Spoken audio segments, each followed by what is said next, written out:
उर्ये गावातून गौतम भिकाजी पवार हे सुद्धा मॅडमला जास्तीत जास्त मतदान कसं होईल त्यासाठी आपलं मनोगत मतदारांसमोर मांडणार आहेत. कशा पद्धतीने तुम्ही मतदारांना मॅडमला मतदान करण्याचं अपील करताय? माझं नाव गौतम भिकाजी पवार, गाव पुरी, साकारपा विभाग. ह्या विभागातर्फे जे दोन शब्द मी बोलणार आहे.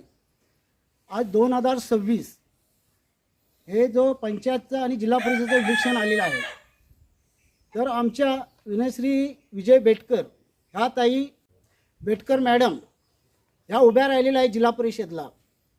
आज खरोखरच ज्या सुरेश गुरुजी यांनी अन्यायाला वाचा फोडलेली आहे आज रत्नागिरी जिल्ह्यामध्ये, आणि त्यांची कन्या आहे बेटकर ताई.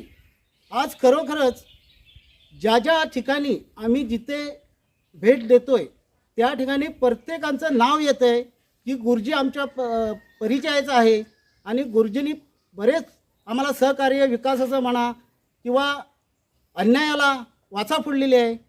तर प्रत्येकाचं ऐकून आम्हाला समाधान वाटलं आहे, आणि ह्या साखरपा विभागातून पूर्ण बहुजनांना जागृत करण्याचं काम आमचं चाललेलं आहे. आमचे महेंद्र कांबळे साहेब संघाती असतात, आमचे संजय देवडेकर हेही संघाती असतात, तर गोसावी सर हेही संघाती आमचे आहे.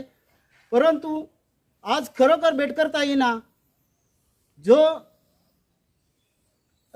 काही अपर आलेल्या होत्या, तरी बेटकर ताईंनी एक घटनेप्रमाणे बाबासाहेबांची लेख आहे ती, तरी तिने त्या तिकडे लक्ष दिला नाही. त्याने जो माझा अधिकार आहे तो मी बजावणारच ही त्यांची भूमिका पूर्ण होती, आणि त्याच्याच आम्हाला विजय होणार ही खात्री आहे. परंतु ह्या गोष्टी जे सगळ्या अखंड मतदारांच्या त्या पूर्ण त्यांच्या समस्या हातात घेऊन त्या पुढे जाणार आहेत, आणि प्रत्येकाला न्याय मिळवून देणार आहे, आणि त्यांचा अधिकार ते मिळवणार आहे. गौतम भिकाजी पवार आपण सर्व मतदारांना बेटकर मॅडमला विजयी करण्याचं आवाहन केलं, त्याबद्दल आपले खूप खूप आभार. धन्यवाद. नमो बुद्धाय.